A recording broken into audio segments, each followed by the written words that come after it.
Sud Radio, Osez entreprendre, Thomas Binet. Bonjour à tous et très heureux de vous retrouver pour un nouveau numéro d'Osez entreprendre. Je vais commencer à vous raconter la belle histoire d'Yves Rocher et notre grand témoin Dominique Restineau, président de la Chambre de commerce et industrie de Paris-Île-de-France. Il est là pour nous dresser le constat de la situation et nous indiquer quelles pistes pour sortir d'une situation qui est celle de la reprise d'entreprise et de la transmission. C'est un vrai sujet actuellement. Et on terminera par notre dernière chronique, transparence en entreprise. Est-ce une si bonne idée que cela ? Sud Radio, Osez entreprendre, Thomas Binet. Je vais vous emmener en Bretagne. On va découvrir une marque, c'est celle d'Yves Rocher, une vraie success story française. Tout débute dans un petit village de la Gacilly. Un jeune garçon, Yves Rocher, perd son père très tôt et trouve du réconfort dans les bois. Oui, vous m'avez bien entendu, c'est dans les bois que la vie d'Yves Rocher commence. En observant la nature, il comprend son pouvoir sur le bien-être. À 14 ans, dans le grenier familial, il fabrique sa toute première crème à base de ficère, qui est une plante vivace. Sans le savoir, il vient d'inventer la cosmétique végétale. En 1959, Yves Rocher crée sa propre entreprise, toujours depuis sa maison bretonne. Il choisit la vente par correspondance, un modèle sans intermédiaire pour rendre ses soins accessibles au plus grand nombre. Résultat, un vrai carton en France et la naissance d'une marque engagée pour la nature, bien avant que ce soit tendance. La marque n'a jamais cessé d'innover. Elle a arrêté les tests sur animaux dès 1989, planté plus de 100 millions d'arbres à travers le monde. Les produits sont distribués à travers 2000 magasins dans 90 pays et reste fidèle aux terres bretonnes avec son siège social et les champs de plantes bio. Des laboratoires et des usines toujours basées en Bretagne. Une marque pionnière née d'un amour sincère pour la nature et qui continue de grandir sans jamais oublier ses racines. Elle est aujourd'hui dirigée par Brice Rocher, petit-fils du fondateur. Sud Radio, Osez entreprendre, Thomas Binet. Et nous sommes avec Dominique Restineau, président de la Chambre de commerce et industrie de Paris-Île-de-France, pour parler du sujet épineux des transmissions d'entreprise. Bonjour Dominique Restineau. Bonjour Thomas Binet. Dominique Restineau, on va parler de ce sujet important comme je viens de l'évoquer, mais juste avant, c'est quoi la Chambre de commerce et d'industrie ? Parce que tout le monde connaît le CCIP ou CCI pour le national, mais les gens ne savent pas forcément ce qui se cache derrière. Merci pour votre question. C'est un établissement public qui accompagne les porteurs de projets, les entreprises, de la création, du développement à la transmission, reprise des entreprises en France et à l'international, puisque nous sommes membres cofondateurs avec Business France et BPI France de ce qu'on appelle la Team France Export, c'est-à-dire le bras armé de la France pour l'international. Depuis quelques années, bien sûr, nous sommes missionnés par le gouvernement pour accompagner les entreprises dans les transitions digitales, environnementales et sociétales. Et puis, puisque c'est la CCI de Paris-Île-de-France, c'est l'ensemble de l'Île-de-France, c'est le hub européen, puisque c'est 30% du PIB français, c'est 25% des emplois qui se trouvent en Île-de-France, et bien évidemment, ça rayonne, mais nous avons deux bras armés à la Chambre de commerce de Paris-Île-de-France, un pôle éducation avec 72 000 personnes que nous formons chaque année à travers 14 écoles. Un certain nombre sont très connus et au niveau mondial. Et puis, nous avons une action extrêmement forte puisque nous sommes coactionnaires de Viparis et puis de Comexposium. Et c'est extrêmement important. Voilà, c'est ça, la Chambre de commerce de Paris-Île-de-France, avec des élus, bénévoles, chefs d'entreprise, dirigeants et des collaborateurs qui œuvrent ensemble. Les chambres de commerce en France, c'est le premier réseau d'accompagnement de l'économie réelle, véritablement, de proximité. C'est un maillage extrêmement important et c'est le contact que nous avons. C'est la raison pour laquelle le gouvernement nous fait confiance. En 2023, Dominique Restineau, environ 50 000 entreprises ont été transmises en France, soit seulement 27% des 185 000 entreprises potentiellement transmissibles chaque année. C'est une hécatombe. La France a gagné la bataille de l'entrepreneuriat avec la création d'entreprises. Ça, c'est fait. Il faut l'entretenir. Statut de l'auto-entrepreneur qui a aidé aussi. Oui, l'enjeu depuis quelques années, et c'est la raison pour laquelle le réseau des chambres de commerce se mobilise sur l'action de la reprise et de la transmission d'entreprise, c'est capital, c'est essentiel. Vous disiez c'est très important, c'est essentiel pour le pays. Alors on va rentrer dans le détail. En 2003, et je le montre à la caméra pour ceux qui nous suivent sur sudradio.fr ou sur la chaîne YouTube de Sud Radio, Michel Godet, économiste, publiait le livre Le choc de 2006. Vous m'entendez bien, le choc de 2006, dans lequel il présidait un cataclysme, et je le cite, à partir de 2006, tout va changer. D'abord le monde du travail. Cette année-là, les premières vagues issues du baby-boom atteindront la soixantaine et l'âge de la retraite. Ces départs massifs ne seront pas compensés.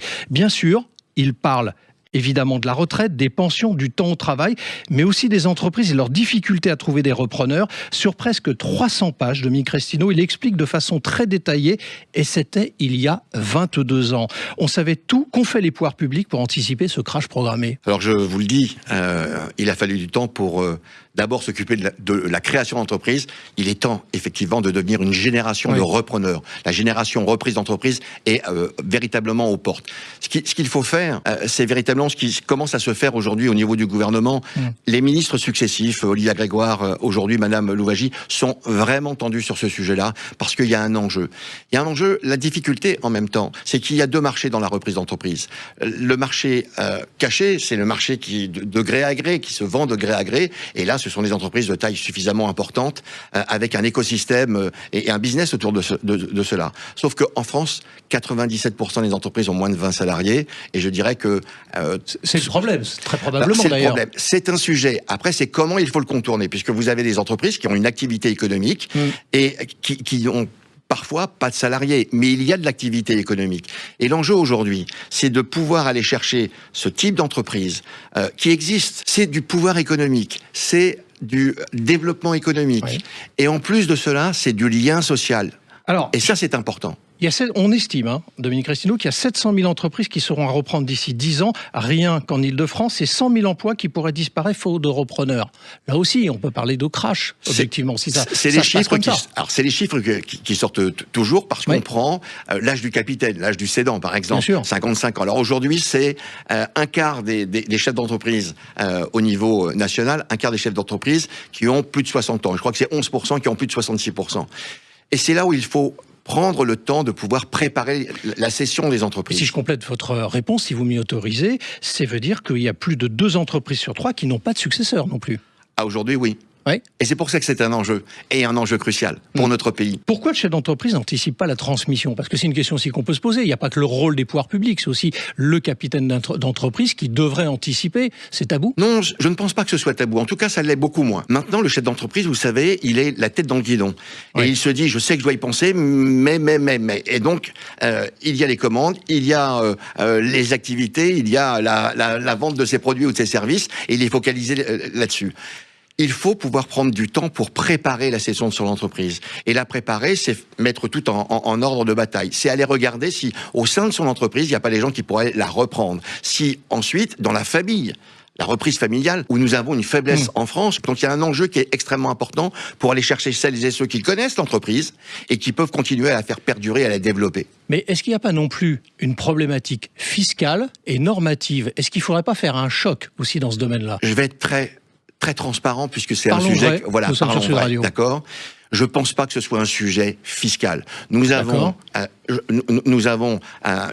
une organisation fiscale suite à pour la transmission d'entreprise. Je crois que ça sert à rien de toucher à ça. C'est pas l'enjeu. L'enjeu, il est en même temps... Il peut être normatif quand même, Dominique Crestino. Je ne pense pas. Après, dans les très très grandes entreprises, ce qu'il faut, c'est faire en sorte que les familles, les entreprises patrimoniales, les entreprises familiales puissent développer leur entreprise, et quand il y a de la reprise, qu'on ne se les fasse pas, pardonnez-moi du terme, piquer par l'international. C'est ça qui est important également. Moi, j'ai une ultime question pour vous. Est-ce qu'il ne faudrait pas envisager une grande plateforme publique pour centraliser les offres de reprise et simplifier les démarches? Allons sur les solutions. Vous êtes un homme averti, Thomas Binet. Ça existe déjà. Vous avez Transentreprise, vous avez des sites spécifiques... Non, pardon, je vous interromps. Oui, vous êtes en train de m'égrener les différents. Moi, je vous parle de centralisation d'informations. Transentreprise, vous avez toute l'information, en même temps des chambres de métiers, des chambres de commerce, bien sûr, de BPI. Donc, il y a déjà une centralisation. Vous restez avec nous, on va parler de transparence dans un instant. Ça me va bien. La transition. Je vous remercie. Et puis, je rappelle que vous êtes le président de la Chambre de commerce et d'industrie de Paris-Île-de-France. Merci d'être venu dans Oser Entreprendre. Merci. Bruno, le spécialiste des fournitures et de l'équipement pour les professionnels, présente Sud Radio, Oser Entreprendre, Thomas Binet. Comme je viens de vous l'indiquer, on va parler d'un sujet clé pour les entreprises, la transparence. Alors pourquoi est-il essentiel pour une société d'être transparente avec ses parties prenantes, qui sont les investisseurs, les employés ou les clients? C'est crucial parce que l'entreprise, grâce à ça, va construire sa confiance. Sans confiance, une société a peu de chances de réussir. Elle doit communiquer ouvertement pour que tout le monde soit sur la même longueur d'onde, que ce soit sur les difficultés, les succès ou les objectifs. Alors, tout le monde.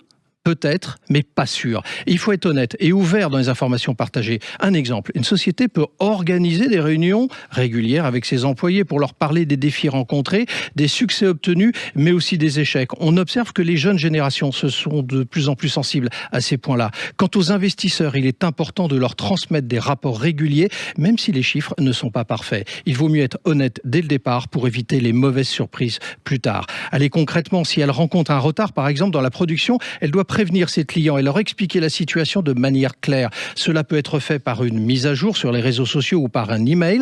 Les clients apprécient quand on leur dit la vérité, même si ce n'est pas agréable sur le moment. C'est ce qui permet de garder leur confiance à long terme et de toute manière, c'est préférable d'en prendre l'initiative avant que les réseaux sociaux ne s'en emparent. Allez, je vous retrouve dans un instant. On va parler de la valeur refuge par excellence, l'or. Merci et à tout de suite.